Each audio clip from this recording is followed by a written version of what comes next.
Hey, everybody, and welcome to the show. We've got Ukraine update here with the Shills. We got some of our usual co-conspirators here and somebody new to introduce you to as well. So we got Commander McMillan. How's it going?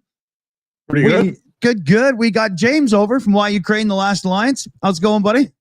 Greetings from Ukraine. Awesome. We've got Slavi in as always. How's it going, Slavi? Hello. It's going well, thank you. Good. We got Secular Sakai in over from Tridents Against Tyrants. How's it going, man? Do we have him? Not bad, hey, everyone. Hey, there we go. Okay.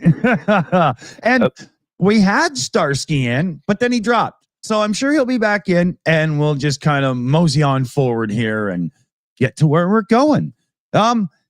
I've got a little video we're going to take a look at and have a little debunk of loaded and ready. It's GB News, a woman named Bev Turner, and she is just an unholy piece of garbage, and you guys are going to have a great fun ripping this apart. But news-wise, first off, we've got Rudy Acosta, Rudy Reacts on YouTube, new Ukraine supporter and YouTuber that we met. So let's all say hey to Rudy and introduce yourself, dude. What's happening? What are you up to?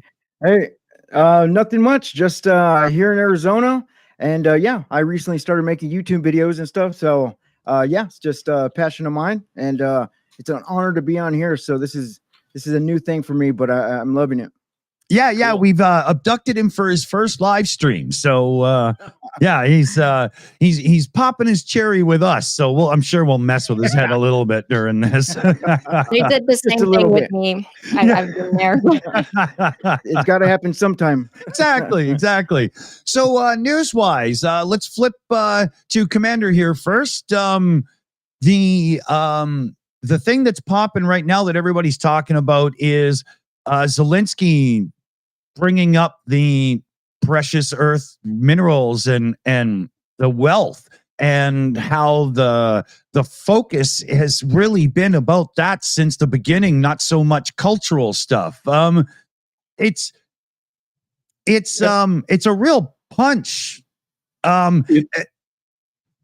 I think it does a good job of putting things in context, kind of pushing aside all the BS smoke and mirrors, the stuff that the Kremlin does about hiding their true intentions. But I don't think it's the entire story. I do think the cultural side of things is still fairly important to the Kremlin, but the payoff is the rare earths. Do you think there's anything to the fact that Trump mentioned the rare earths and whatnot very recently, and now it's being voiced more, or is that more just, happenstance of timing? I'll bet there are a lot of people that wish he'd shut his damn mouth. Right? Yeah. For that specific reason. Yeah. Oh, yeah. Not all the other crap. Yeah. Clarifying there. Yeah, to some degree, it's letting the cat out of the bag, so to speak, and they had to address it because he addressed it. Yeah. But for those of us who knew what was going on and knew the economics behind all of this, yeah, that's not a big surprise, but I think it won't be headline news in, say, a week, and then everybody will have forgotten about it, and we'll go back to where we were to begin with of, yeah, it's all a cultural war, but it's not. There's definitely economic aspects that are extremely important. Well, on top of the talk of rare earths and minerals, resources in general from Ukraine, the talk that I was interested in focusing on is the offer that was made from the Zelensky administration to have liquid natural gas, have Ukraine become a hub for the entirety of Western Europe. Yeah. Because that to me seems more of a long-term strategy to economically and socially, bring Ukraine to a point where it's more closely linked with the European continent in opposition to Russia. Yeah, if you become indispensable, then people will help back you up. Yeah. Yeah, Ukraine is potentially an economic powerhouse. Oh yeah, and I really think that it's going to be the California of Europe, in the same way that California had technology, farming, oil and gas, all kinds of other natural resources. Pretty and girls. they're all here. Yeah, that too. I'm not sure I'd call that a resource, but okay. Yeah, it depends on who you are, I think. I don't know. I don't sniff a Oh. gift fish, I'm gonna vote that we move away from this topic of conversation. Yeah, my wife might be watching. Yeah, I want to address Noah in the chat. Noah's got a tail, I think, and maybe some fur and whatnot going on there. But Noah, you mentioned that Zelensky admitted to all this missing money. You watch GB News too much, you moron, and we're going to show you very soon here how stupid it is to say something like that with a straight face. It's one thing, Noah, maybe for you, keeping quiet and being assumed stupid was the better option because you're just proving it now, dude. Zaw. I wanted to go back and touch on one thing. You mentioned the agricultural side, and that's, I think, a lot more important than people realize. Ukraine is a huge exporter of agricultural product. And even if you dropped all the other resources, that would still make them a fairly important country. Absolutely. Oh, yeah. So I guess we should address what Noah's talking about. We'll save the video for if Starsky can get back in. But there's this whole thing. I do have a clip we could play from GB News, just a little one here. So it turns out that this proxy war with the West was indeed the most murderous, indefensible, biggest money laundering operation in history. She's talking about Zelensky saying, well, we received like 77 billion, but, I can't tell you where the other money went. He's not saying that there's money missing, you right-wing fucks. He's saying that the rest of it was for procurement of weapons, for training. Commander, would it be fair to say the logistics of everything and right? That, plus there's a lot of humanitarian aid that was sent. Yeah. There's money that went to other countries to procure things. Oh, yeah. Trying to account for all this is going to be, an auditor's nightmare. So trying to say that, no, it was all embezzled is, I think, really a stretch. Yeah. Great. So to be clear, when we're talking about United States military aid, it's not like a bunch of just suitcases full of money were shipped to Kyiv. No, that's what they're accounting there are the physical items, the surplus shit that the American military sent to Ukraine and is now paying to replace and upgrade. So that 77 billion or whatever is actually upgrading the U.S. Army. That's what it's really doing. That's why Zelensky said we didn't get the money, because it stayed in America and helped the American economy. Not like what this Russian troll in our chat is saying. Yeah. Also, there is 4 different government oversight websites. If you really wanted to be a smartass and learn about it and how it works, you'd probably visit those websites. That's right. So they're basically just completely taking Zelensky's comments out of context. And Kellogg, by the way, went on and explained it as well. Yeah. So it's stupid. Let's welcome Phil in there. Hey, Phil, how's it going, buddy? Oh. He's not in. There we go. I don't hear you properly, Phil. Try He's on the rejoining. edge of I think being there's muted. a glitch. Yeah. Here, let me try reattaching your mic here. Oh, here we go. Yeah, there you go. Yeah. Your hair looks great, though.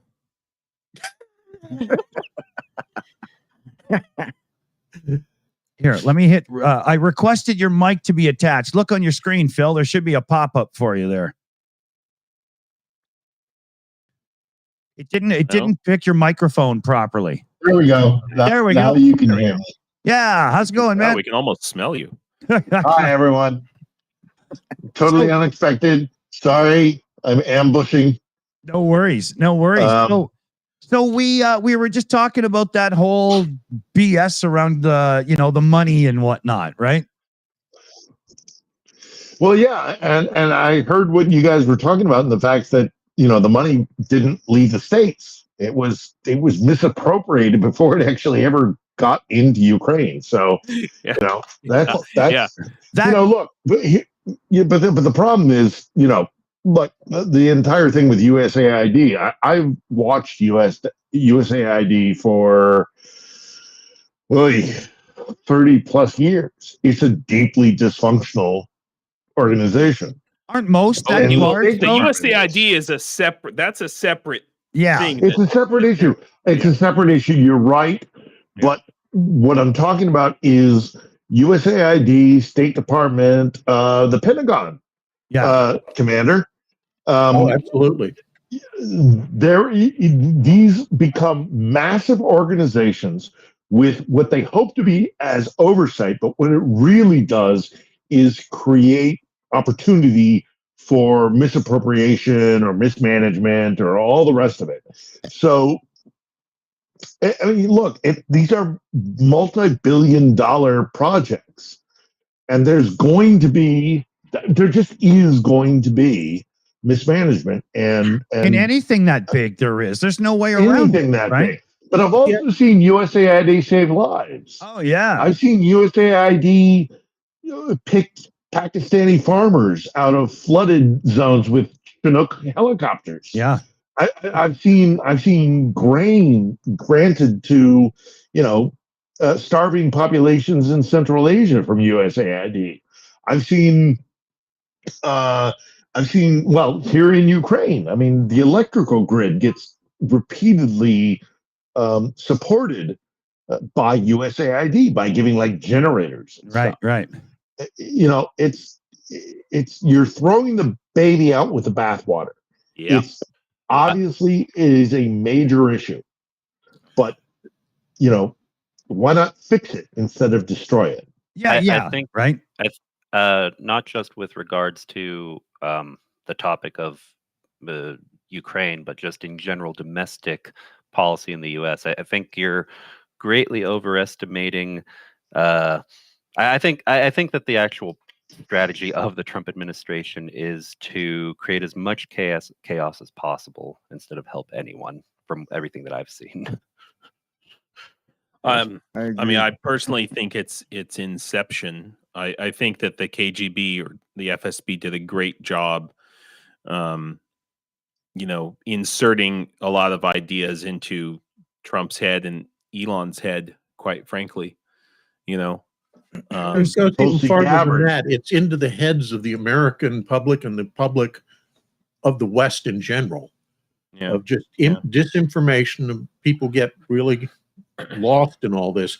I mean, if you read the comments or listen to the comments that were made in this, it's almost trying to imply that the money ended up in Zelensky's pocket and he's got some secret mansion in the Caribbean or something. That's what they're trying to say. That stupid thing where they claim that stupid thing where they claim his wife bought a Bugatti Veyron or whatever. Yeah, That's Bugatti, ironic. In reality, it's more mismanagement of the funds. Of they were appropriated and then spent on things that probably weren't the best use, and then instead of getting them all unified in how they were going to transport it, they sent them in little dribs and drabs so that the cost for transport went up and all of that. But yeah, it's more mismanagement than it is, any kind of corruption. Yeah. And to clarify, I'm sure there is corruption in the system, but there's got to be Republicans in there somewhere, right? Yeah, it's at a far, far lower scale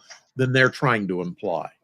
Yeah. And can I interject here? Also, it's important to note that one of the things that USAID does, which is seen as insidious by the leaders of the countries in which they work, which works against despotism and autocracy, is that they, yes, as a USAID as an organ of the state of the United States of America.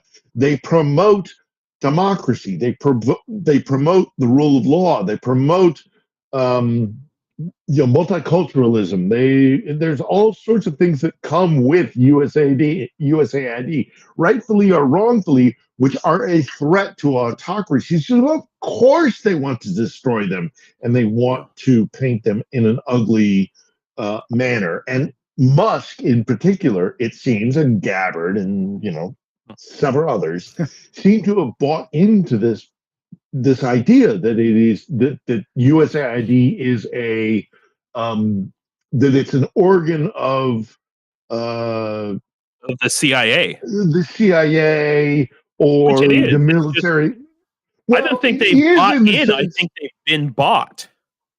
Yes, but there's some truth to it, in the sense that yes, they are promoting what is in the interest of the United States of America, but they're also promoting the idea of liberal democracy as beneficial to the United States of America, and they find fertile ground. There's some stuff that is outblown, and there's problems with communication between state and USAID and state and the executive. And look, it's not a perfect organization. But nothing is. Name me an organization that goes beyond 10 people. That yeah. And even within 10 people, you get those of you who worked in office situations. Look. But the important thing is that the autocrats see it as an act of aggression against them because it foments civil society in many different sectors, and that is not, the people are for it. Right. I've traveled around the world. I'm a journalist who has been in many conflict zones. I have spoken to a lot of dissident groups that want to overthrow their autocratic leaders, not least of which within the former Soviet Union and Russia itself. And USAID promotes that. They promote journalists. They promote civil society. They talk to politicians and elected officials about how to actually be transparent and to actually promote liberal democracy. And that's a threat. So of course they're on the target list for people like Putin, and by proxy his fellow travelers. Yeah. So that's why USAID is under attack, and I think we need to absolutely defend it. Reform it. The effect, sure. The effect on Ukraine. My understanding is that the media here, a lot of the free media, has been sponsored by USAID, and they're already firing. They're already laying people off. Yeah. I've heard that. I don't disagree that okay, so some of the funding needs to be examined or whatever. It's not even necessarily what they did; it's how they did it.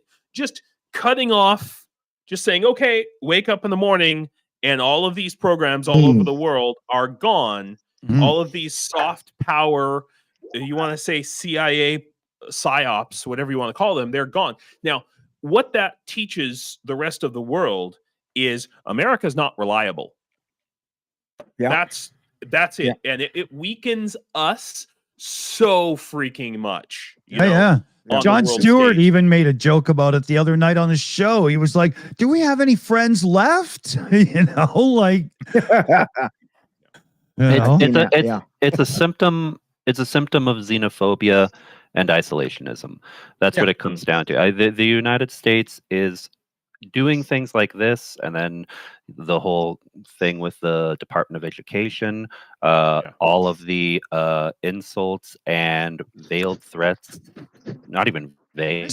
This whole thing, history has told us. I would call them direct threats to neighbors. History has taught us this whole isolationist thing is never a good idea. Yeah. Well, I can just hear it now. We can't be isolated anymore. In the 21st century, there is no isolationism. The oceans are not going to save us. I can hear half of America in my mind right now saying, "Well, why are we helping all these other countries? We need to be helping America." Yeah, well, except when you when you Rudy's say to in those there. same people, well, why don't we help the poor in America? Why don't we have universal health care? Yeah. They say, Yeah, oh, yeah. no, that's the devil. Yeah, that's know. socialist behavior. What are you talking yeah. about? I Rudy, believe in God. And I don't want to help people. let's switch it over to Rudy here, who's in Arizona. What's the populist reaction? Like, what are you feeling with friends and relatives and whatnot about the whole thing, right? It's kind of divided. I really don't try and listen too much because I mean all the Trump MAGA people are just too hardcore, and I could only listen to them for a couple of seconds, you know. But you know, I don't know. The unfortunate thing is they are so quickly dismantling our government, and it's in 4 years. I mean, they're going to be having to try and rebuild it to what it was now, right before Trump got into office. So it's going to take 2 terms to fix, right? Look at this troublemaker. There we go. Oh, I thought Look I at smelled this something. troublemaker. Yeah. So let me see if everything's working. There we go. We got ourselves an operator, a Starsky operator. How's it going, buddy? Oh, do we got you in proper? Audio issue? Oh, Nope. well, we'll see. I Now, thought that microphone was awesome, but I guess not. Hold on. Let me Do it in refresh it. semaphore, Starsky. Do it in semaphore. Yeah. Do we got you, buddy? Oh, okay. Oh, he's going to He'll try come again in back. a second. He'll come Yeah. Hey, He seems to have Rudy. some kind of issue with connection. He's been trying and trying. Yeah. We'll figure it out. Hey, It happens here. while we're waiting, Slava, you're coming on the show. Come on. Hey, Oh awesome. yeah, absolutely. Good idea. There we go. Yeah. There we go. Starsky, we got you. Nope, he's frozen. Oh no. Dang. oh shit. No. See, and this, Say something, Starsky. No, say Yeah. something. Yeah. That was like, here, let me refresh his mic and see if it works at all. It was literally like he's talking in binary code. Binary code. Oh, do we have anything? No, that was, what the hell's doing that? You know, I think that's Phil tapping on his mic. No, Morse code. Morse code. stop it. Telling him to do a mic check. you know how it is. Turn it off and turn it back on. Commander, no offense to you, sir, but I'm a professional journalist. Bloody hell! I wouldn't tell you how to move objects on a freighter. How There to you get go. You did it logistics again. around the world. I know how to do microphones, for God's sake. All right, Andre, what do you got? Do we got Starsky yet? Nope, we still don't. He's almost So there. I'm going to continue to Give me a chastise the finger. commander. Then I am not going to let you get away with just what you did last week.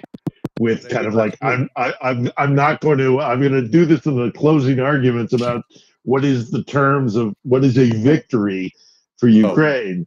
Yeah. Oh no, I Can't remember. We'll get to it at some point. I hope There you so. go. Nope. We have Okay, here we go. 3 times the charm. I 5 times the charm.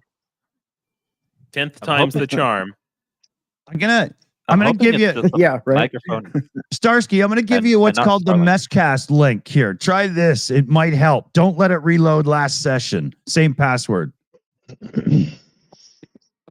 90% of the God. time when I've had problems, it's because I have to restart my computer. So I just I learned to restart before every show. I always Turn it off forget and to. turn it on again. Try the new one. Yep. Yeah, try the new one. I forgot I have a new feature I can use with this to help alleviate network problems for people. I gave him that link this time. We'll see if it works. Yeah. So Rudy, No, go ahead. Sorry. Rudy, you're in Arizona. Just to let you know, I used to live in Sholo. Oh, okay. Yeah, that's so- I think about 3 hours away from here. Yeah, Yeah, it's about 3 hours away that's from a everything. small town. Yeah, so you want to Is that- talk is about that- some like Is that northern Arizona, kind of in the up top, or is that northern down middle? in the desert? It's the edge. It's the Mesas forest and belt. cactuses and yeah. No, it's Yeah. it's Yeah, I live in a little town called Maricopa. It's Yeah, on the I know. outskirts of Phoenix. Of course, I know it well. Did we get Starsky this time? No? Yeah.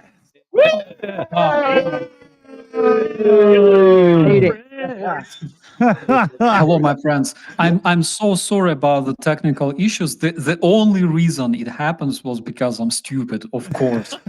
I'm really happy to see you guys. No, Good no, to have you, Starsky, buddy. I Yep. blame your Likewise, man. hairdresser. Hey, Yeah, careful. he always nails it. We go to the same guy.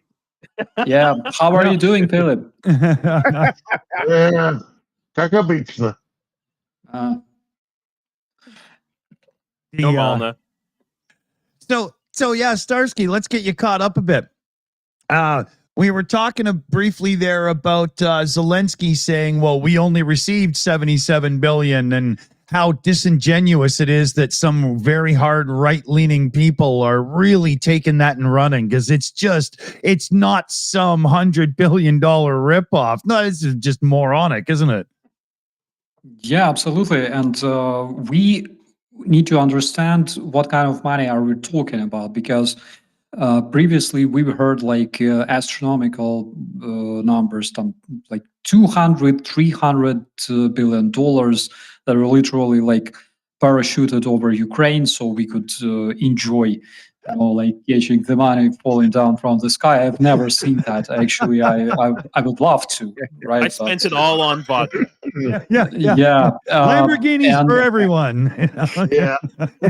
Yeah, it sounds cool, but what sort of finances does Ukraine receive? Ukraine receives weapons. We don't receive like bags of money, so we can do whatever we like with them. We receive weapons. The monies are being invested into the weapon production in the United States, and then the weaponry is being delivered to Ukraine. So it costs some number of dollars, right, to produce those weapons, and then you have them received in your country, which again, like all that weaponry has some kind of value, right? So that is exactly what we received, according to the president. It's really funny to watch, like, people eventually start like yelling that, oh my God, we've spent so much money on Ukraine must be so grateful, and stuff like that. And then they say, oh fuck, those money fucking disappeared, like, Yeah. So I don't know, like, don't you have some kind of I don't know, vision, like what happens? It's hard. Again, guys, the money went back to America, and has actually, most of it has been spent in America for American jobs, helping the American freaking economy. Yeah. It's and I'm really glad ATP Geopolitics, Johnny Pierce, he actually had a clip of Kellogg went on Newsmax, and kind of laid it out for them more or less. But I mean, that's the thing. That's the thing, bro. I mean, this isn't new, and it's not going to. It's clearly, well, I say clearly. I mean, anything can happen in the news cycle, but it's not gaining traction. We all know this. We all know this. This is not something new. The money is spent in the United States. The weapons are sent here, and that just. A lie goes around the world 6 times before the truth puts on its shoes. It's beneficial for the U.S., Yeah, guys, I just want to clarify one thing, because there's, again, like, those people in that amazing channel, they wanted to say that there were like hundreds of billions of dollars sent to Ukraine. Ukrainians received them and said, thank you very much, fuck you. No, they were not sent to Ukraine. They were invested in weapons production in the United States. They were invested in delivering, in logistics. They were invested in training missions in Ukraine, etc., etc. There were a lot of different programs where those money were used and invested into. It's not like Ukraine literally received $167 billion No. instantly, and they disappeared somewhere. Yeah. No, they were invested in different numbers, in different amounts, in many different programs, in production of weapons, etc., etc. Ukraine received, as a result, Ukraine received $76 or $77 billion worth of weapons. Yeah. That's it. Yeah. I know there was that Bev Turner, GB News, and then as her article goes on, I can play you a clip here. The spin, the right wing lean. I mean, this chick must walk around like, with her ear scraping the ground. She's leaning so hard, right? Here, let me play this out. Joe Biden, otherwise known as the big guy in need of his 10%, swore for years that every penny was accounted for, that Ukraine was a noble cause worth our billions of dollars and British pounds. Now, with Trump back in office, the curtain has been pulled back. If that doesn't tell you everything you need to know about the person, as soon as she goes, and now with Trump in office, the curtain has been pulled back, as if it's just garbage reporting at its finest. Slavy, what do you like? This woman is horrid, isn't she? Curtain over everything. Yeah. There is no transparency. The first thing when Dick sent me the interview, I watched 2 minutes of it, and I'm like, what a Russian prostitute. Yeah. Right? Yeah. No, Please don't insult prostitutes that way. I know you're being funny, but no, 100%. 100%. Yeah. Like this is what they do. Yeah. Yeah. And then to finish it off, she pulls this one to sow division. And it is Zelensky himself who is raising the alarm. Curious that. He didn't do any such thing. He tried to have an honest conversation with somebody, and some bimbo, the titty bot brunette, has to go and weave it into nonsense. It completely took it out of context, what he was saying. It's literally trying to create an event out of nothing. 100%. It's like, I want to help you fight the bad guys. Okay, I invest 1,000 hryvnias in fighting bad guys, and you go and spend money on buying like handguns and and ammo and training and stuff, and then you receive basically a handgun with several clips of ammo. You don't receive 1,000 hryvnias in cash. Yeah. No. If you are facing somebody, it's not pallets of cash like in Iraq. It's Bradleys. And to clarify, that wasn't USAID. That's right. True. That's right. That was all routed through either CIA or DOD. Yeah. I wonder. Something I think is Says important the to Navy note. man. Something I think that's important to note is the fact that USAID, with one exception, means that you're getting American products. They have to be produced in this country. The one exception, anybody want to guess which country? Israel. Israel is allowed to spend USAID money for non-American manufactured stuff. No, wait. You forgot one other commander. They're also doing an exception for Egypt. Really? That's what I heard. Unless I'm misinformed. Unless it's No, changed. you're right. No, you're right. You're right. And that yeah. And isn't it funny? Isn't it funny how Egypt's on that exception list, and Egypt was dropped as a name of somebody who might help give up some land to move the Palestinians to when Trump made his whole stupid announcement about the Gaza Strip? Yeah, it's all about. That's never going to happen. It's all about figuring stuff out exactly. regionally. Yeah. Yeah.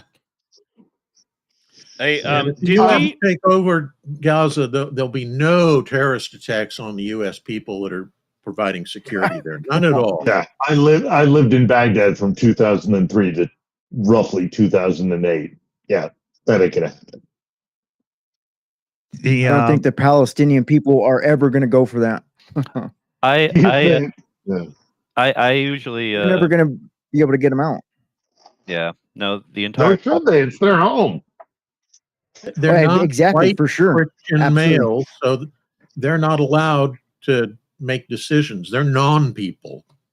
We don't need to ask their input on whether they want to be sold to the United States. if I They've always analyze been with That's the us. insane part about it. if I analyze the situation regarding Israel-Palestine, no matter any number of scenarios, how it all plays out, conflict is always, it's never a stranger, it's omnipresent.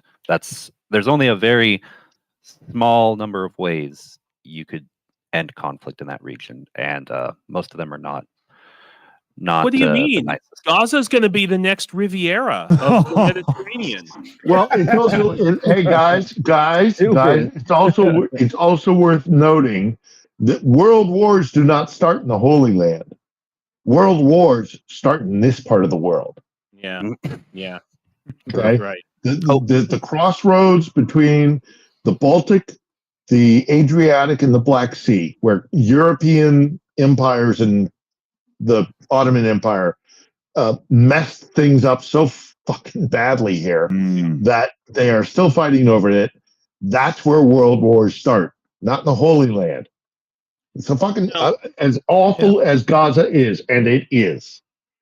But let's recognize. No. It's listen. As a former American Foursquare Pentecostal, I can tell you that the reason that America is so obsessed with, quote unquote, the Holy Land is because we believe that if we don't support Israel, then God is going to curse the United States in the end times. And the ultimate plan is that the apocalypse, which heralds in, they literally want to create the apocalypse. Yeah, no, I know, and that's the well, look, I think that it is entirely possible, given the interaction between Hamas and the Kremlin in the run-up to, what happened in October, the incursion by Hamas, may very well have been orchestrated to draw attention away from Ukraine. I know that gets me into tinfoil hat territory, but there's reason to be tinfoil hat territory these days. Sadly, there is. Yeah, I agree. I think that's exactly why it was orchestrated, Phil. I mean, I wouldn't call it tinfoil hat territory any more than the conflict that happened for in Armenia when it flared up again. That was during the war. Everything that happened in Israel-Palestine. I mean, it's sometimes perhaps there's close communication with the Kremlin. Sometimes it just happens to be an unhappy coincidence and it benefits someone else. But Hamas got training from the Russians. Their weapons were Russian. They were speaking Russians when they did the assault, when they kidnapped all the Israelis. So it also happened on Putin's birthday. Oh, right. Yeah. No, I mean, don't think that's slightly. I mean, Putin loves that kind of shit. Like a dateline, a kind of event, an anniversary. Yep. He loves that stuff. It's all very symbolic and nonetheless very important. Yeah. So I would like to return a bit to the US aid because people generally have this impression, and this impression is actually made on purpose, that US aid is basically when United States take the taxpayers' money and just throw them at different countries, like parachute them and stuff, and they disappear. I can talk about as an insider because I worked in several projects of the US aid back in my days before the war, and I know how this stuff works because there's numerous programs, there's numerous projects of United States Agency for International Development in Ukraine since I believe middle 90s. There is marketing reform program in Ukraine. I personally worked in the municipal budgeting reform project and heating reform project in Ukraine. It's basically they were educational projects that were introduced to reform Ukrainian budget to make it work more efficiently, because back in those days, like middle 2000s, we still used old system of budget based on articles and not programs, not targeting based on sort like of the old budget. Soviet system. Yeah, yes, exactly. And it was highly inefficient. That's why we had and still have sometimes those bad roads and stuff. Then people were introduced to heating reform idea because Ukraine mainly uses central heating, and people paid like small money for heating for this global network of central heating in Ukrainian cities, which basically didn't bring much profit to the companies, to the state as well. It didn't pay back much because people also couldn't afford it much. And we educated people that, first of all, if you want to have like your house warm, do something to isolate your fucking windows, okay? Do something to make your radiators work more efficiently. Place, I don't know, like a reflective tinfoil behind the radiator to make it work better. You know, save resources and stuff. And we introduced this educational project throughout our cities. We worked directly with mayors of the cities. It was like 2010, I think, 2010, 2011. We worked with local government, local authorities, with heating, state heating and power plants. And we also educated the general public. We created the not marketing, but communication strategy to teach people how to properly use their heating, how to take care of their houses so they keep warm and stuff. And I can say that it was highly efficient. It's not like, you know, we were just like giving bags of US tax money to people outside, like, dude, here's money, go and like make your house a warmer place. No, we had plenty of specialists that had deep background of working with heating and lawyers who would come up with some legal advices on how to implement this, how to change the legislation in Ukraine properly, and things like that. It was extremely important work. Of course, it's much easier for individuals like that lady in the video clip to say that those money were, you know, like laundered. But people cannot see the bigger picture because it's freaking tremendous. There are so many projects like that, projects helping Ukrainian hospitals, Ukrainian kindergartens. One of the most recent projects was the electrical grid. Electrical grid, that's right. One of the most recent projects in Ukraine was aimed at buying books for kids for school, because they had shortage of books, so that they would basically share one book between several kids at school. And USAID basically financed publishing new books for those kids, and they could study properly at school, so they could like didn't have to share the book. Each of them had their own book, so they could do home task at home. That is why this organization does and did extremely important job in Ukraine for many decades, and it's a pity that this happens to this organization right now. I know a lot of people from there, including the American representatives, the top management, that did a lot to help Ukraine develop using the funds, using the help of American people.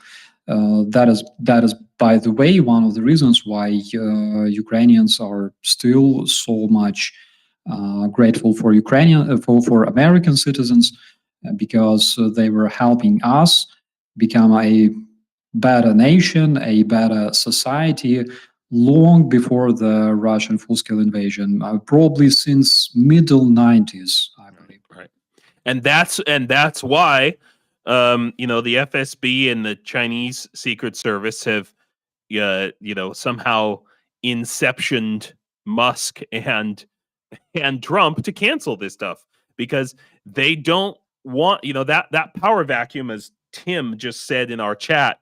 That vacuum is going to be filled internationally by China and Russia. And a lot of not only that, bro. Sorry, go ahead, Andre.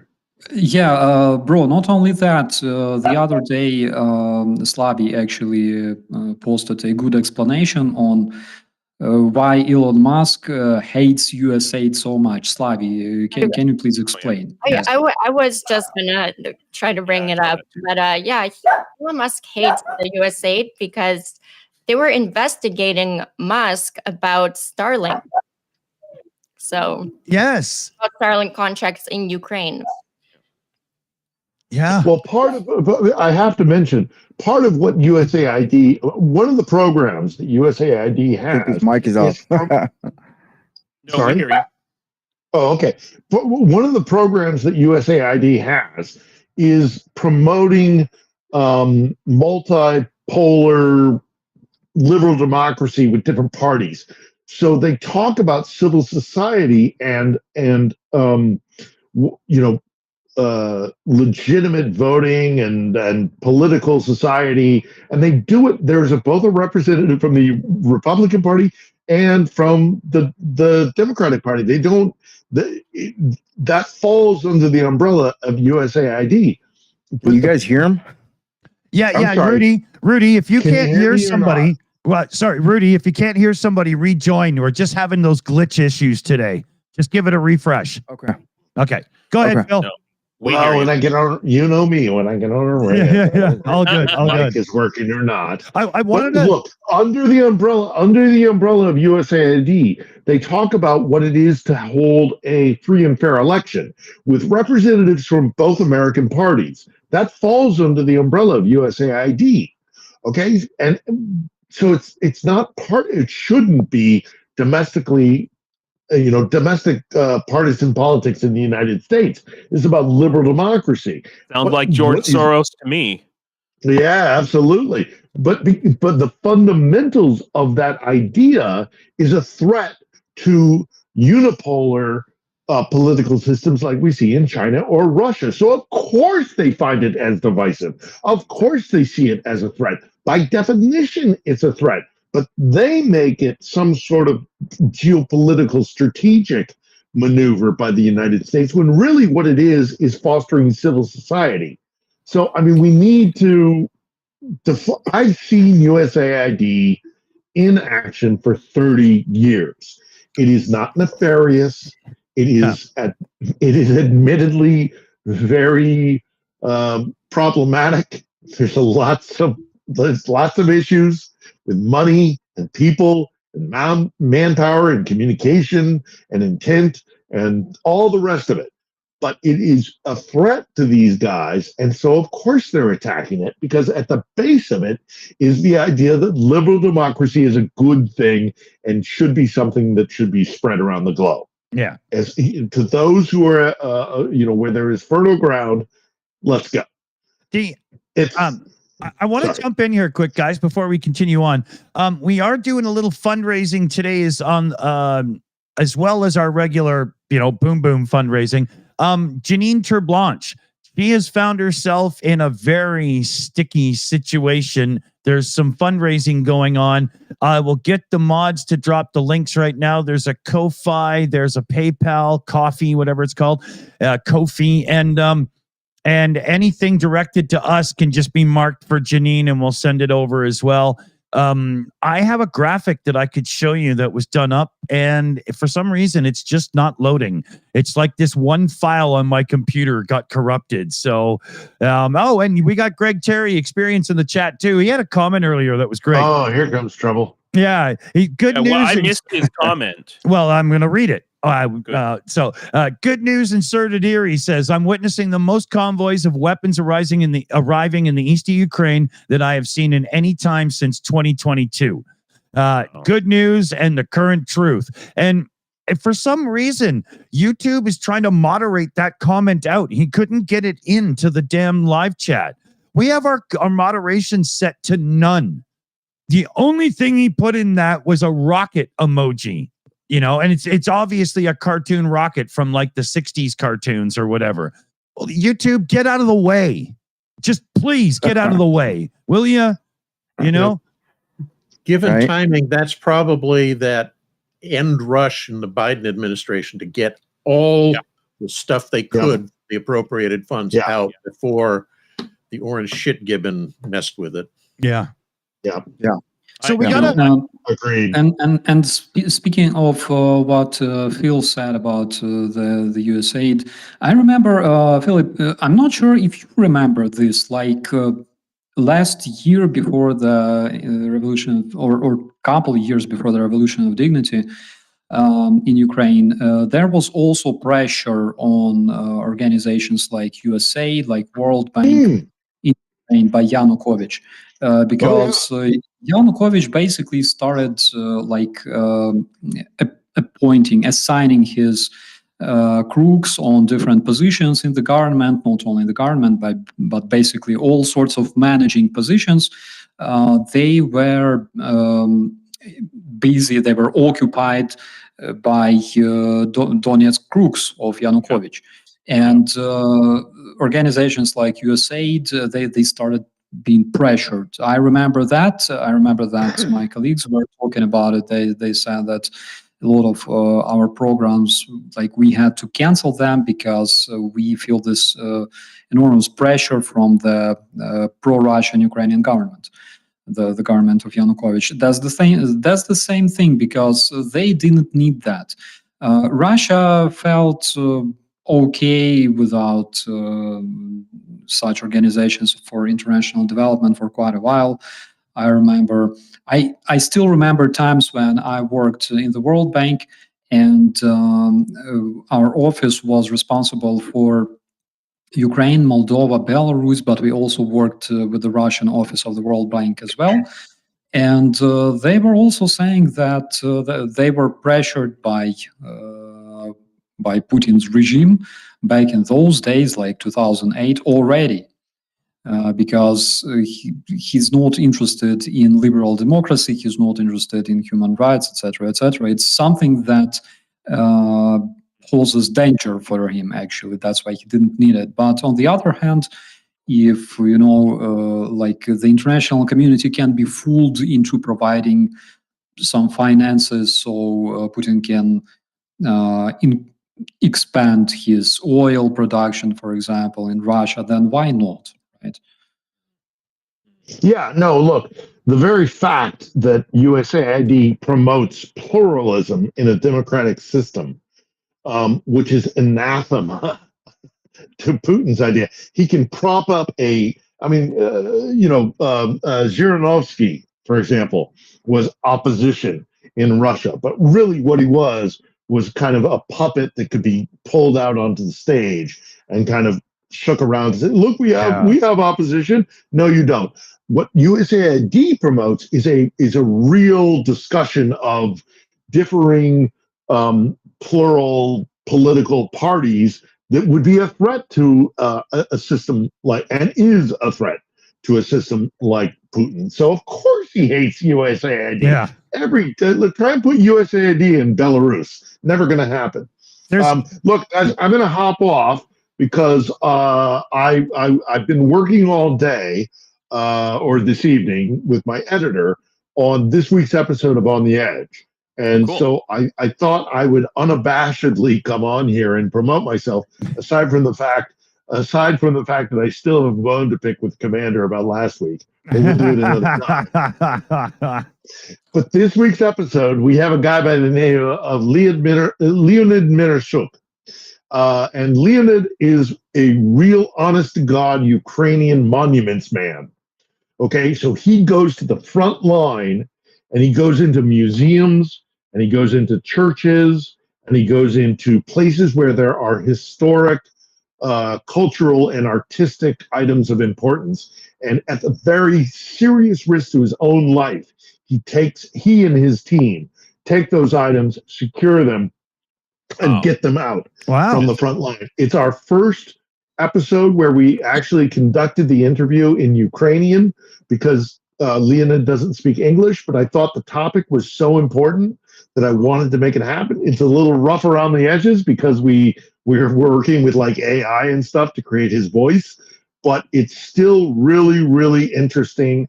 And it's inspiring to see Ukrainians who are willing to put their lives at risk to actually sustain and keep safe the culture of this country. Because Russia is either destroying it purposefully or they're stealing it for profit. It's the biggest theft of art in Europe since the Second World War, which is why I call Leonid a monuments man. So, check it out. As usual, 8 p.m. Kiev time, 6 p.m. London, 10 a.m. Pacific. I'm not going to let you off the hook, Commander. We're going to have that discussion about what defines victory in Ukraine. I know you do. And I'm ready for it. And I'm sure we'll very find similar definitions of it. I suspect we'll find common ground. And Slavi, you are coming on the show sometime. We're going to do an episode with just you, talking about an interview. And Starsky, it's always a pleasure to see you. The rest of you guys, it's great to see you. It's great to spend time with you, Slava Ukraini. And Slava. We'll keep this. We'll keep this going. Awesome. But unabashed promotion here. Check out this week's episode. It's a little bit rough around the edges because we're using AI. We're using the same program that like Lex Friedman used with Zelensky. Okay. And so it's kind of a little bit odd, but it's a great conversation, and it's amazing that there are Ukrainians out there, putting their lives at risk to keep the heritage and the legacy and the history of this, and the culture. Yeah, it's really important. I tell everyone that I know to watch your show. Everybody loves it, and it would be an honor to be on it. Slavi. Great. It's great. Yeah. And we'll come to that common ground, Commander. All right, Dick, thanks very much for letting me crash the party. Anytime, Phil. Take it easy, buddy. See you soon, man. Tell you later. All right. All right, guys. All right. A couple of shout outs here. We are going to go to Niles G, re-upped his membership here. We love the members. Thank you very much, Niles. Johnny Negregard came in with a super chat there. Hello, Shills with big hearts. Slava Ukraine. Heroam Slava. And that was Norwegian Kroners, 22 of them. And then SSW Custom Sewing comes in with a super chat too. Please stop by Slavy's channel and say hello, everybody.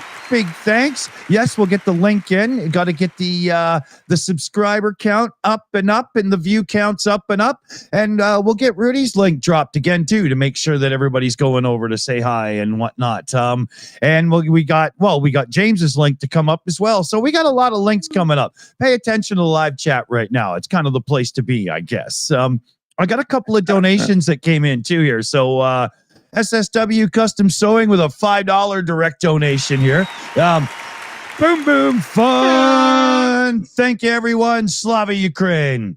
Heroam Slava. We have, let's see here. Oh, we have one from Baltar. By your command. For the boom, boom, fun with love from Baltar. Slava Ukraine. Heroam Slava, buddy. Good one. Thank you. And now, let's see. Jonesy came in with one for the Boom Boom Fund as well. $10 direct donation. Thanks, everybody. And remember, we got some fundraising going on for Janine Terblanche, too. So that's an important one right now. She found herself properly stuck. There's some medical things going on. And she's not exactly in Canada where we just walk in and say we're Canadian and get cared for. So, Okay, yeah, we're caught up here. Who wants to go where and for what? Oh, there was a remark here from Greg Terry Experience there. A little additional on the USAID topic. In southern Ukraine, so Kherson and so on, and he means all these small villages and towns are being powered by USAID power generators. You know, it's a fact, man. They're everywhere. So, perspective is a good thing. It's always good to have the right one as well. And the dog agrees. Not only that, my friend, for example, when you go into any hospital in Ukraine, like any clinic, you always see some kind of either posters or equipment with the stickers of USAID that was literally delivered there, either like the magnetic scanners, like dentist equipment, informational posters, everything. When you go to the maternity houses, it's all also there. I know because I've been there.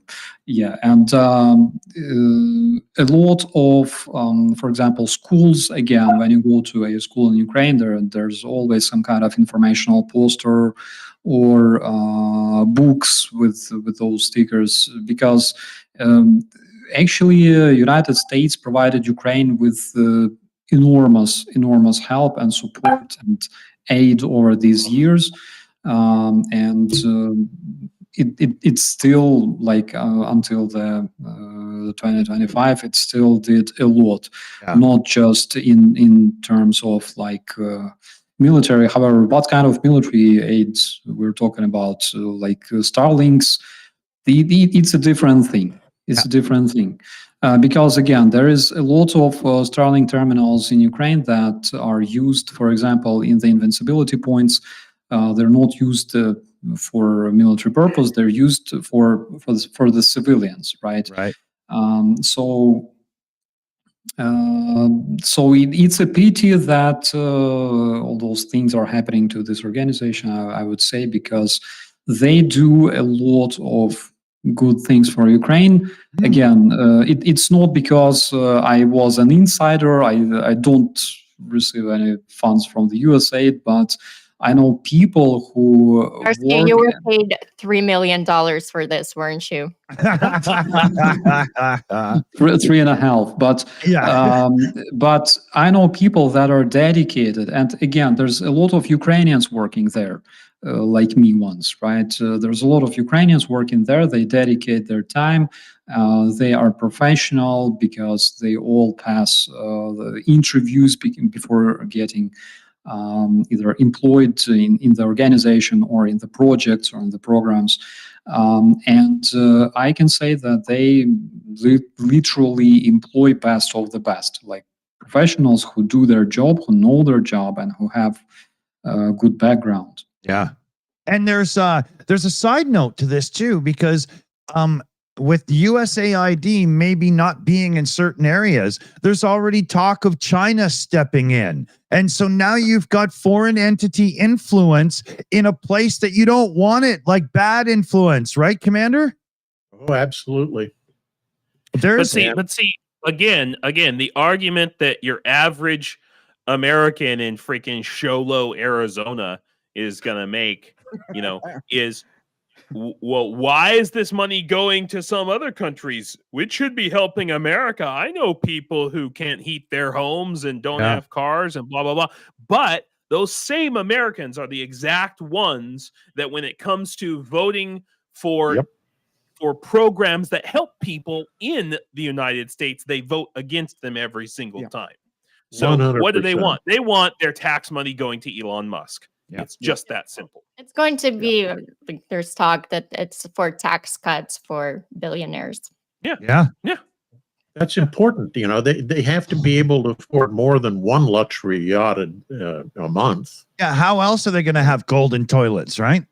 Well, now they're all building bunkers. So I'm just glad I live in Ukraine where everybody knows they have a problem with oligarchy. We recognize that it's a problem here. Yeah. Oh.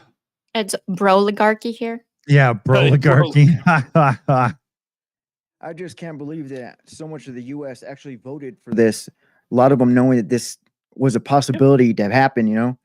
So it's very much like a certain time in history not too long ago when somebody laid out in no uncertain terms how awful they were going to be, and somehow the people decided that was good. yeah. Well, the You just have historical to learn the precedent is- lesson over again. Mm. That's what has to happen. Yeah, there's a historical precedent because it's right after World War I, we go into the Gilded Age because everybody comes back, oh, we won the war, everything's great. And then the money barons all decide, well, now's the time. And they all move into deregulating everything so they can make max profits. Yeah. The plight of the average working man goes to shit. Yep. But you know, I don't want to get us banned from YouTube or anything, but I just want to say this. The two people, at least two people that we know of who tried to shoot Trump over the summer, they were both former Trump supporters. Yeah, You yeah. know, Trump doesn't need to worry about the liberals, okay? He needs to worry about the gun-toting, rootin'-tootin' Republicans who, when they find out that he was lying to them the whole time, that's when they're going to whip out their ARs and freaking bazookas or whatever. I've been saying there's enough people with, good high quality weapons, just south of where I live, that eventually one of them's going to be able to shoot. Yeah. And I mean, you see what the left does. They all get out in the streets and go rah rah rah, and nothing freaking happens. Okay. Yeah. Eventually, it's going to be turned on. Eventually, it's going to be turned on Musk. He's going to be the next target or something. You know. Oh yeah. So, guys, I would briefly like to bring your attention to the recent updates that we have. First of all, there were rumors that Russians entered Turetsk, and recently it was debunked by the Ukrainian press service of the General Staff. They said that it's not so. Unfortunately, Turetsk is pretty much destroyed. That's why it's possible that we will see that. Also, there was another update saying that Ukrainian forces made advancement in the Kursk Oblast of Ukraine again. Unfortunately, I tried to dig as deep as I could. I couldn't find more details on that, but I hope that we will see some updates from the ISW soon. And because Ukraine started advancing in Kursk again, the North Korean troops were thrown at them again. Recently, there were reports that new North Koreans were noticed in the area, operating in the area, and becoming good together with their Russian brothers. Open season, right? I read a report that the North Koreans had actually been withdrawn for regrouping because losses have been so heavy that they were completely disorganized and they needed to be put back together. Wow. Yeah. That's the fact. 1,000 Norks or something. It was like that, actually. I believe last week they were removed from the positions in order to regroup because they faced tremendous losses. There's a lot of wounded, actually, but not, let's say, the number of wounded and dead in Russia is absolutely different than the number of wounded and dead in Ukraine. We have a much better medical service. That's why in our case, it's approximately like 1 to 8. Usually it's 1 to 8, I would say. In Russia, it's like 1 dead, 2 wounded, or sometimes it's 50-50. Right. But after regrouping, after Ukraine started advancing, apparently using this opportunity because the Norks were withdrawn from the area, so they threw them at Ukrainian troops again. I would really like to see some footage, maybe like tomorrow or the day after tomorrow, we will see some fresh updates from there. Also, donkeys. Russians are using Oh, donkeys. yeah. Starsky, please tell the story, dude. I don't know what does. Guys, it's so bad. It's so bad because I don't know how to joke at Russians anymore. Because literally, several weeks ago, I made a video where I was saying that okay, here, like you see, their number of vehicles is depleting. They will reach their critical point approximately to 2026. And maybe we will see them riding like donkeys and stuff in the battle. And I'm freaking like, I'm checking the monitoring channels and I see like this growing number of videos and photos showing them bringing donkeys to the front line. What the hell? Like, I don't know. I will be boring soon because I don't know how to how to joke at them anymore. Yeah, you can't write this stuff because they're writing it No. for you. When they said the Russian army was ass, we didn't mean literally. Yeah. I just don't know how much lower they could possibly go from this point, you know? Yeah. Yeah, I Anybody like else- that. Has I anybody like else that. seen the video of Russian wounded troops being put together to go back to the front? On crutches, yeah.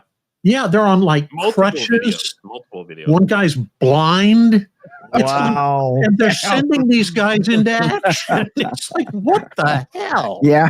That's the lookout so- guy that's blind. Yeah, Oh. Starsky, I think Starsky, you may have misread the report. I don't think it said the Russians have Tourette's. I think it's they have Tourette's, like a syndrome. Pretty good. Yeah, but one commentary in that video regarding the donkeys like cracked me up so bad. It's like they simply misunderstood. They were told to get their asses to the front.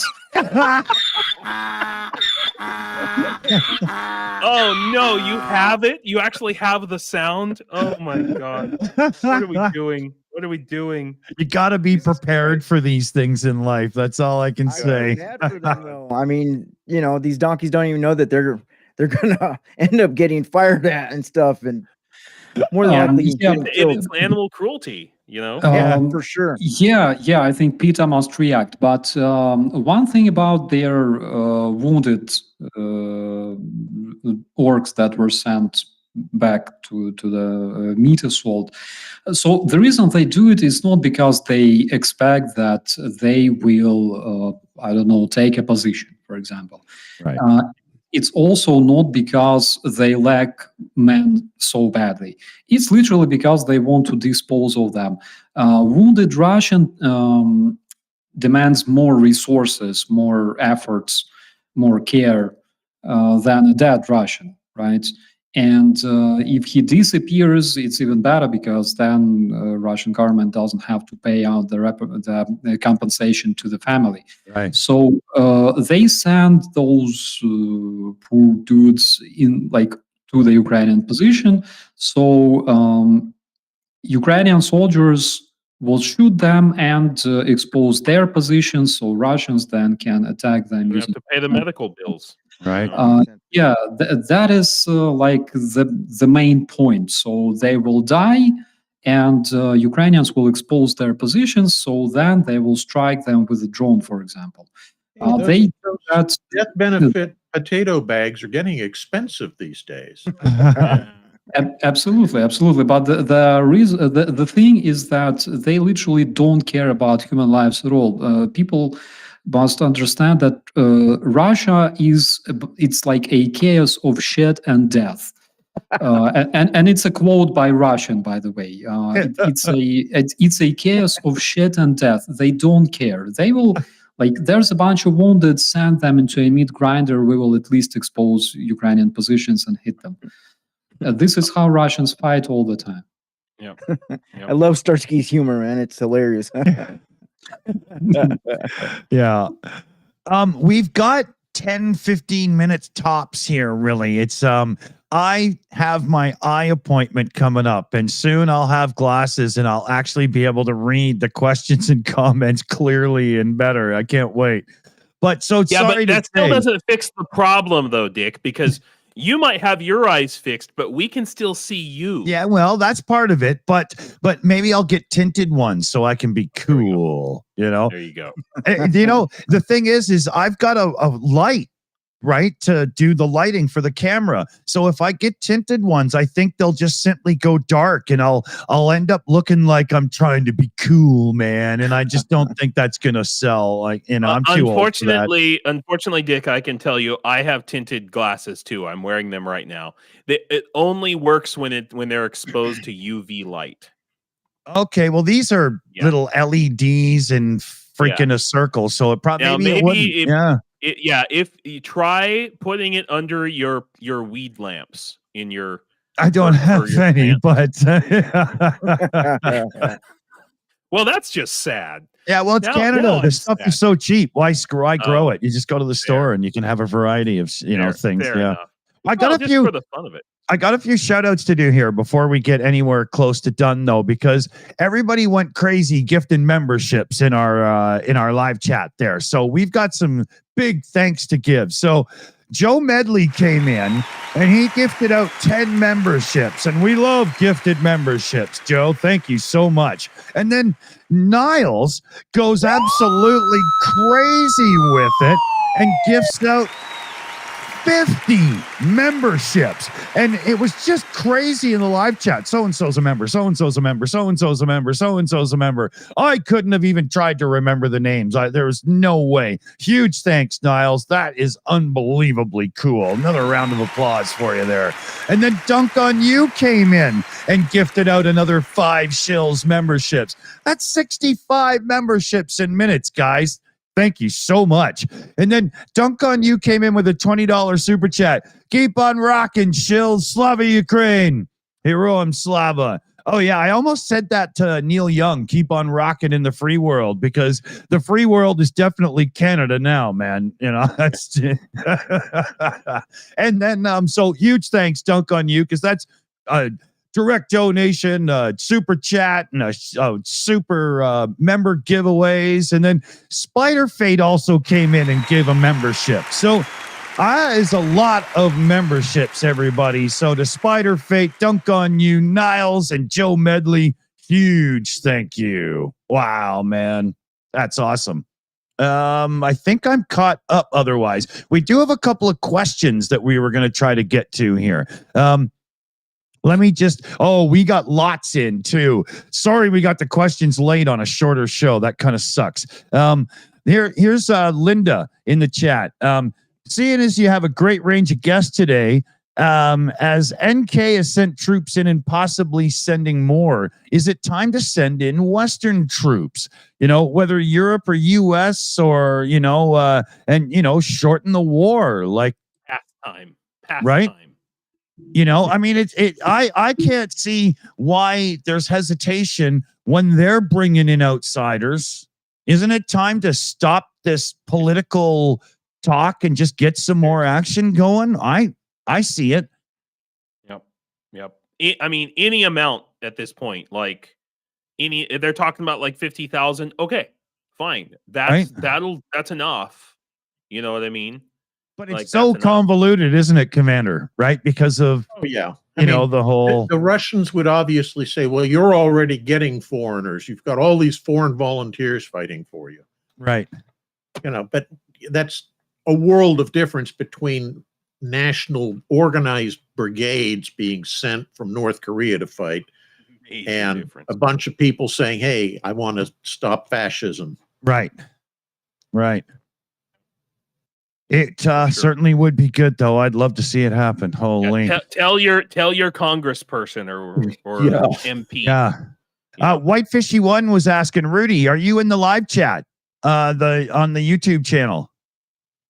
No, I don't think so. Yeah. Here, I usually bring it up on my second screen just so I can read everybody going by.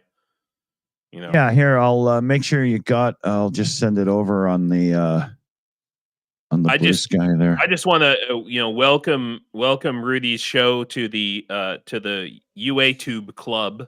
Yeah. The pro you. I just think it's important to have as much the mainstream media is not helping us. So it's up to every citizen to be your own media, essentially. Yeah. And Ukraine is such a crucible for everything. It's so crazy that so much of what's happening in our country, in the United States, is ultimately, I think, going to be determined by what happens here in Ukraine. Yeah. Yes. Yeah. It's one reason Totally. why I'm here and continue to stay here. Yeah. I agree. Yeah. I always say whatever happens in Ukraine does not stay in Ukraine. Yeah, it's the opposite of Vegas. Yes, it is. Couple of that Ko-fi place, Ko-fi. I don't know how I'm supposed to say that. But we had Spider Fate come in with a $5 donation there for Janine's fundraiser from Spider Fate. So big thanks there. And then Linda S came in with one as well here, a $50 US direct donation. Great show today. Fabulous guest from Linda S. Well, I'm very glad I got to at least your question then, Linda. Thank you so much. Well, sorry, excuse me. We'll make sure everything gets directed to a good place. Thank you so much. Leslie Bow in the chat just said USAID paid $1 million to Elon. That must be about the Starlinks or something. Probably. Yeah.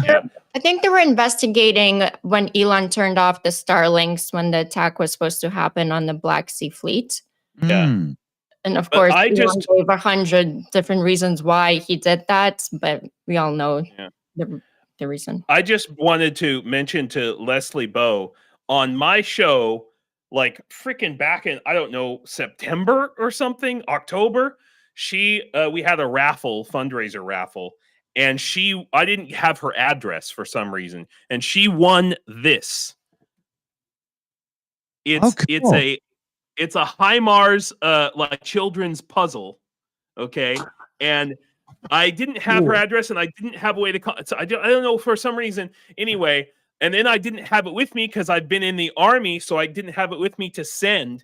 And what it is it's signed by FOMA, who's an FPV pilot in the 63rd Brigade, and he's actually from Zaporizhia. That's so awesome. He signed it there. Yeah. So if this is the first time that Leslie has actually seen, oh shit, it's upside down, has actually seen it, and I wanted to assure her that you're gonna get it. I swear to God.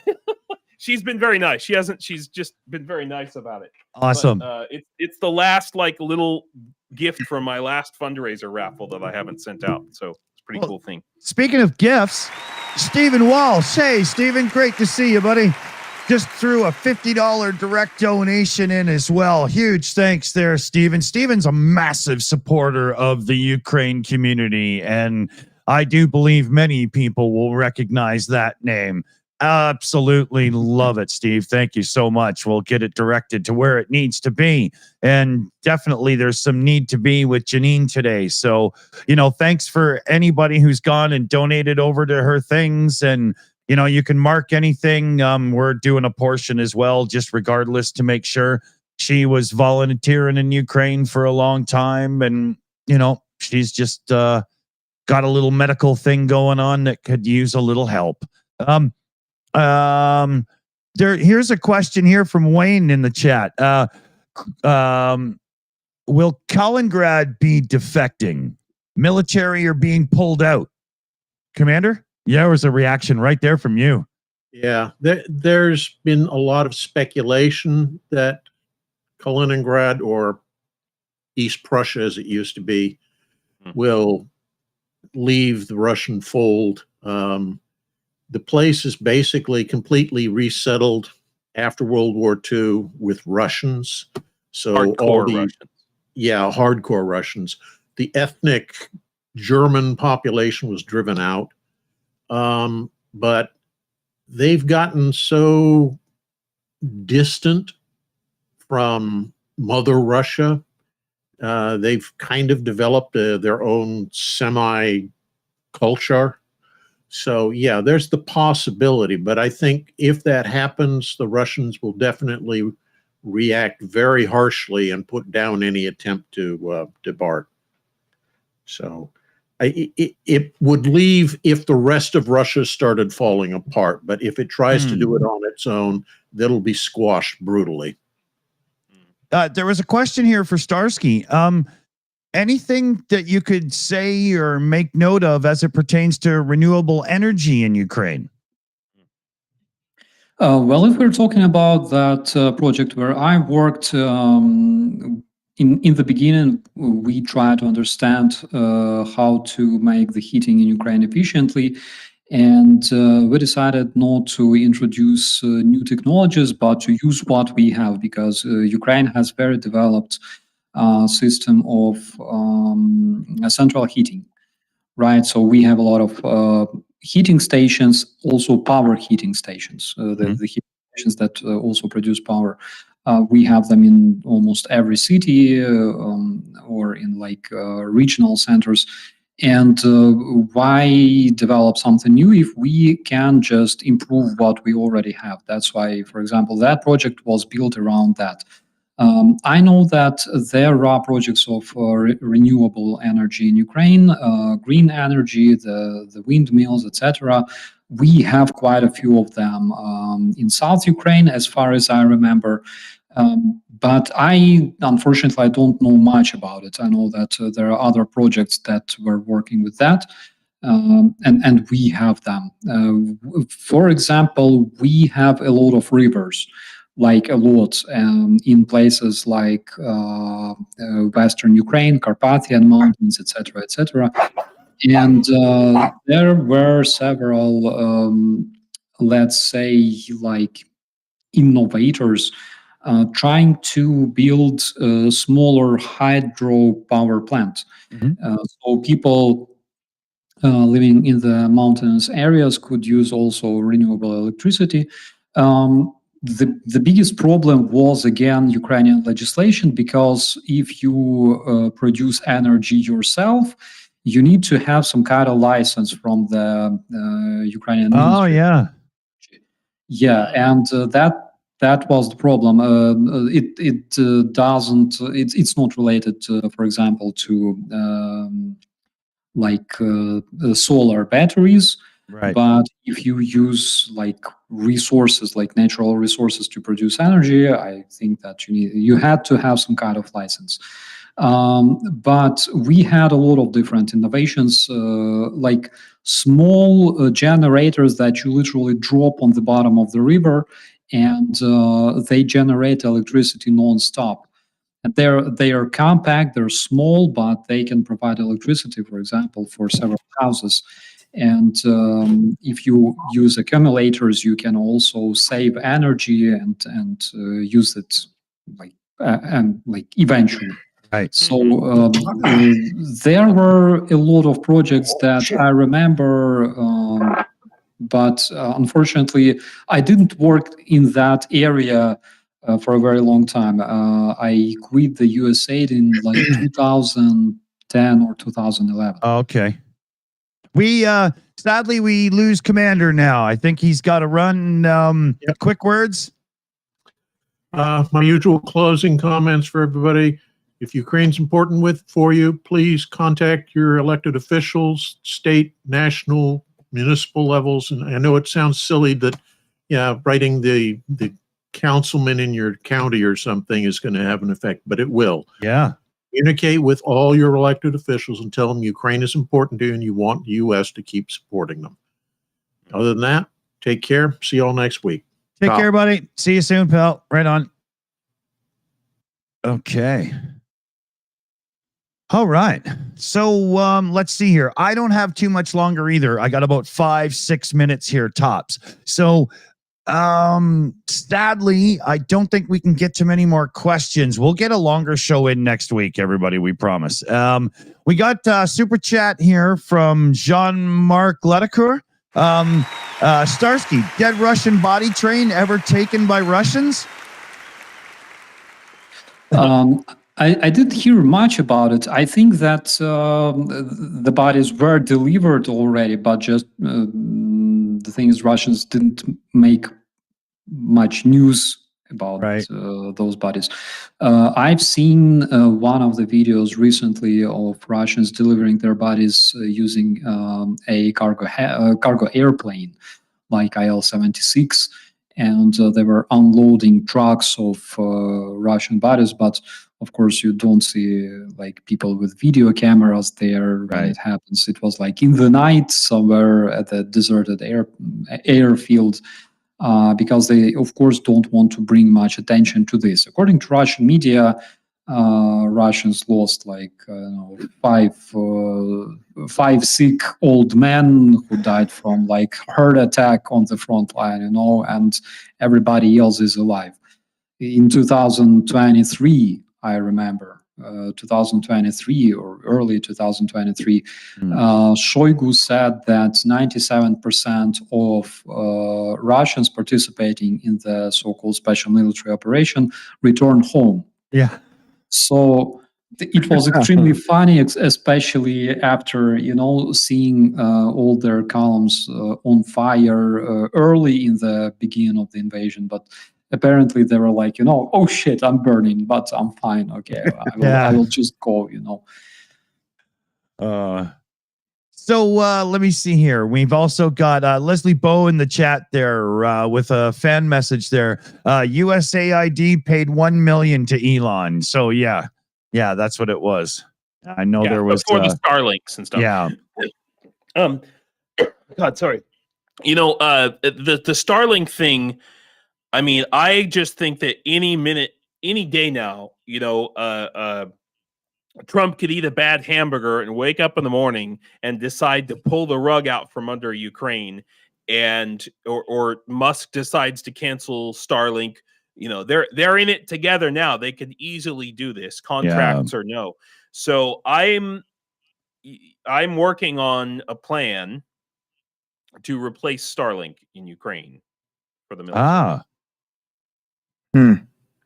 That'd be awesome. Yes. Very much so. Yeah. Be a lot more dependable, I'm sure. Yeah. I believe Trump will be coming to Ukraine very soon. Yeah. Well, his envoy is supposed to be going there, in the next week or so, isn't it? Is that what it is? Keith Kellogg? Zelensky, he had some quotes and he kind of requested for Trump to come to Ukraine. And Trump, I think he will go. There's going to be a lot of things happening in the next couple of weeks. A lot of fast movements in terms of when it comes to geopolitical events. So definitely keep an eye out. Because problem though, problem is Ukraine doesn't have Burger King, and I think that Trump. Trump's a McDonald's guy, right? Oh, he's a McDonald's guy. I was going to say Trump is definitely a McDonald's guy. Yeah. Oh, okay, then we're safe. We're okay then. Is there a lot of Diet Coke? Yeah, Diet Coke is in It's going to take a lot of Diet Coke to fix that, man. Doesn't it have like eight cans a day, Diet Coke? Yeah.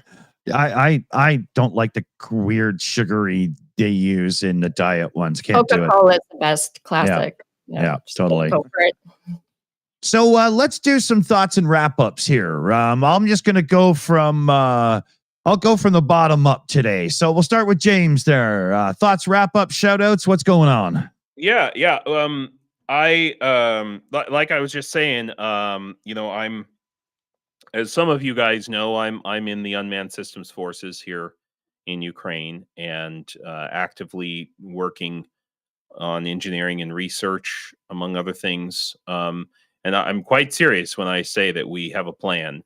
We need a plan. We need a backup plan for Starlink because, if Musk snapped his fingers tomorrow, it would be disastrous for Ukraine.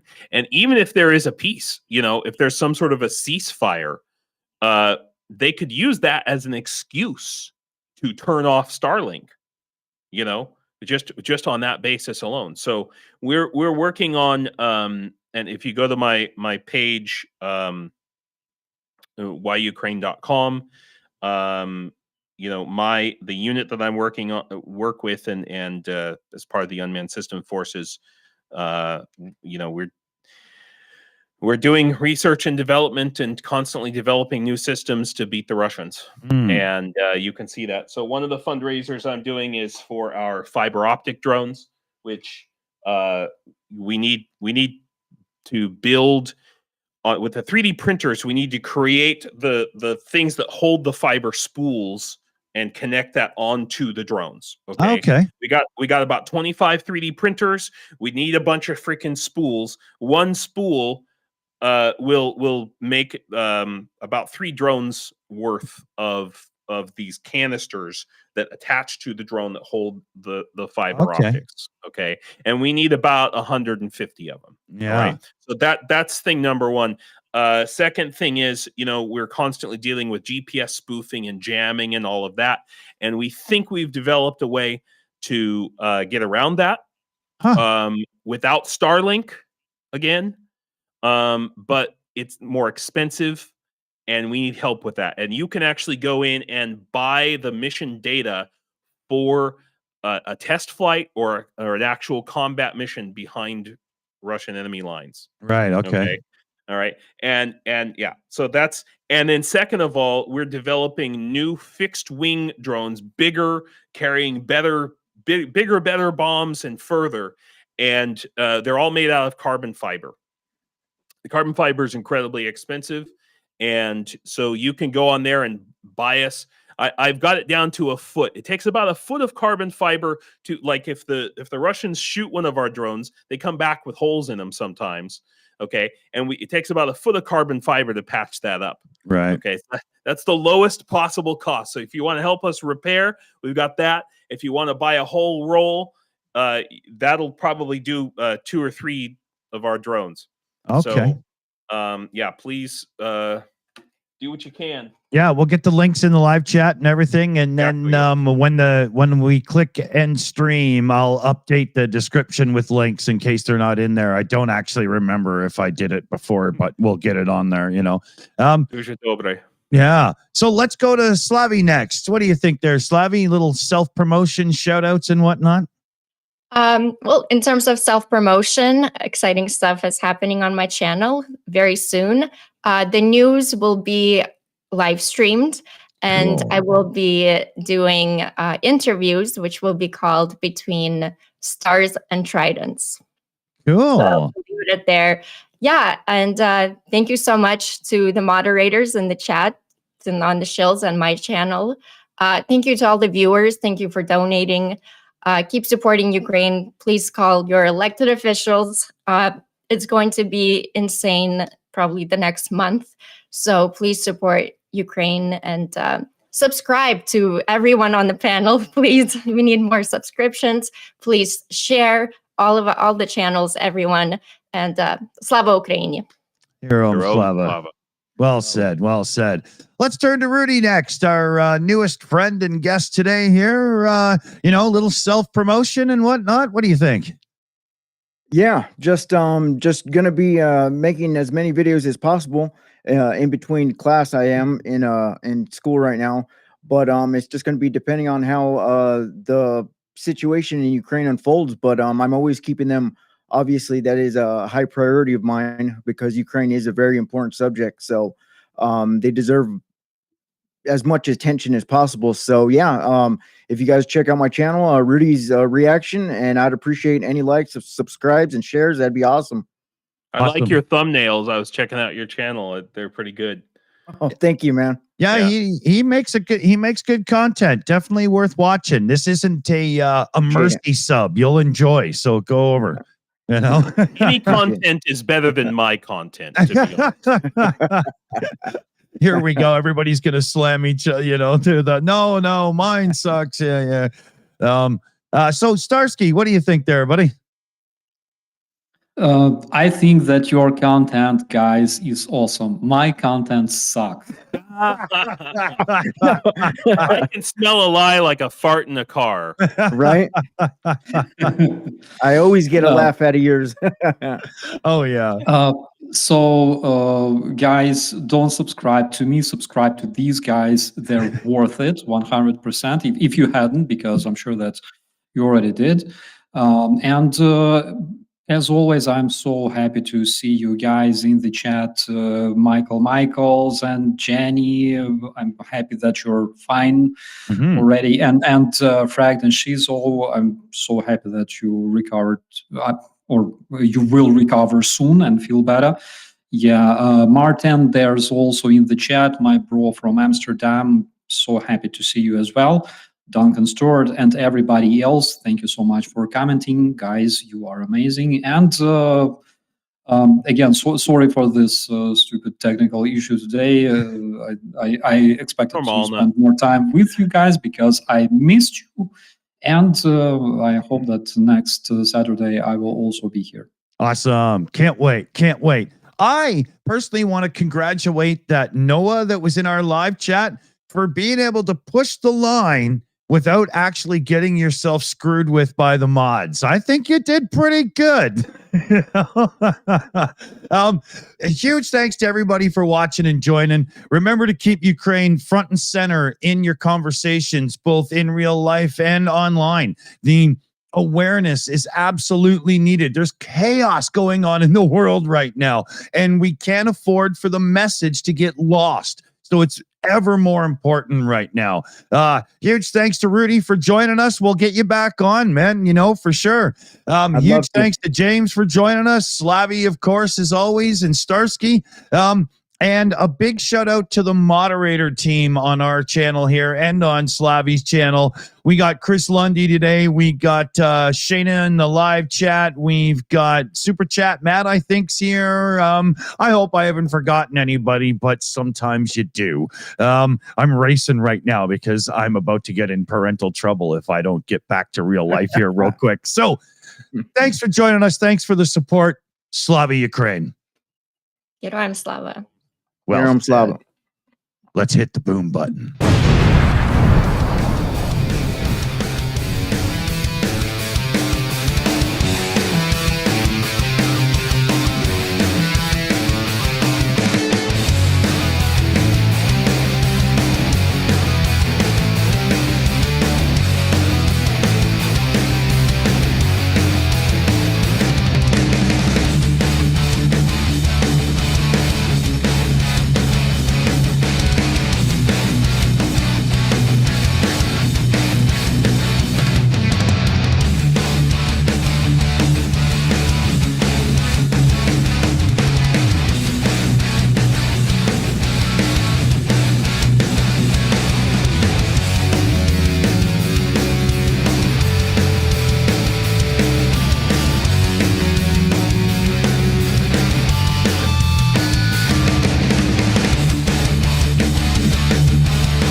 It's over. Go home.